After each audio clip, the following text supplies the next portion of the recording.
السلام عليكم، اهلا بيكم في حلقه جديده من فقره الشاي الاخضر. اتمنى تكون الحلقات دي بتعجبكم. بشكل بسيط بنفتح الكاميرا وبنتكلم عن حاجات بتيجي في خاطري، في خواطر يعني. طيب بس الخاطر النهارده اللي جالي وهو حاجه من اصعب الحاجات اللي ممكن تواجهك في حياتك. كل واحد فينا عنده حاجه في دماغه بيقول ان هي من اصعب الحاجات في حياتك، ولكن انا اراهنك ان انا معلش ولكن انا اراهنك ان انا النهارده هفاجئك بحاجه هي موجودة وممكن تكون انت بتتعرض لها، ولكن الحاجة دي انت مش مدرك ان هي موجودة اصلا. طيب وهي ايه؟ وهي ان انا اكتشفتها لان انا كنت بمر بيها وفي نفس الوقت ما كنتش حاسس بيها. وربنا سبحانه وتعالى، انا جايب الحديث بس عشان اقراه.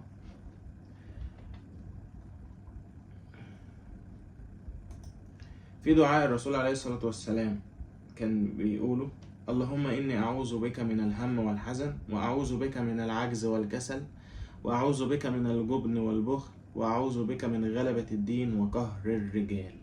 هنا كلمة قهر الرجال، لما جيت أدور في معنى قهر الرجال لقيت إن قهر الرجال ألا وهي إن أنت تتعرض كراجل، ممكن كست يعني برضو، لظلم سواء مادي أو نفسي أو جسدي، قهر يعني.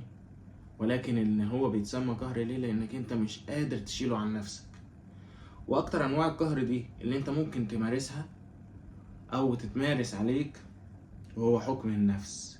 ان انا جايبك انت اقل مني في وقت معين، فانا بقهرك وباخد منك اللي انا عاوزه ويمكن زيادة، يمكن استخدمك ليا شخصيا.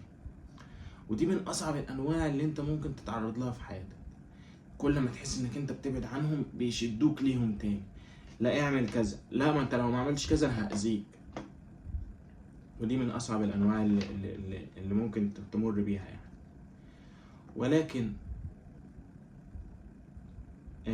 لما جيت ادور ايه علاج الموضوع ده او ازاي الواحد يتخلص منه، انا شايف ان هو الموضوع ده اختبار كبير من ربنا سبحانه وتعالى، وانك انت تدعي ربنا دايما انه يبعد عنك حاجة زي كده، وانك انت كل اللي عليك انك انت تصبر وما تحاولش انك انت لان الحاجه دي انا وقعت فيها يعني. ما تحاولش انك انت من الاخر تبقى متمرد او اللي هو ليه بيحصل لي كده، لان انا قلت كده وانا شايف ان انا غلطان يعني، ان شاء الله ربنا يسامحني. ولكن انت المفروض انك انت تقول الحمد لله وتصبر، وتحاول انك انت تشيل الاذى ده عنك بالصبر، وانك انت توصل لهدفك اللي انت عاوز توصل له. الهدف يكون سليم 100%. لازم نشرب بق مش هي الاخضر، ولا مش هيبقى اسمه شاي اخضر، مش هيبقى فقرة الشاي الاخضر.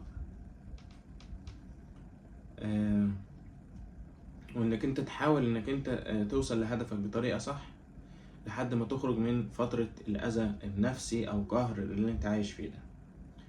واللي انا بتمناه من حلقة زي كده، انا عارف ان هي مش طويلة ولكن اتكلمنا في نقطة معينة جدا.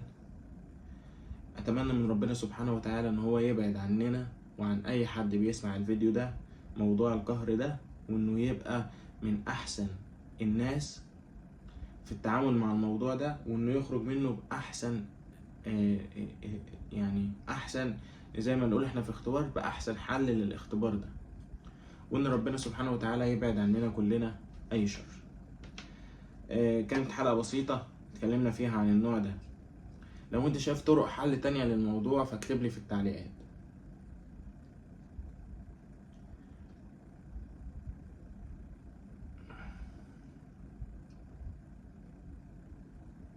يعني أنا الموضوع ده مضايقني جدا، ولو انت شايف اي طرق حل للموضوع اكتب لي في التعليقات.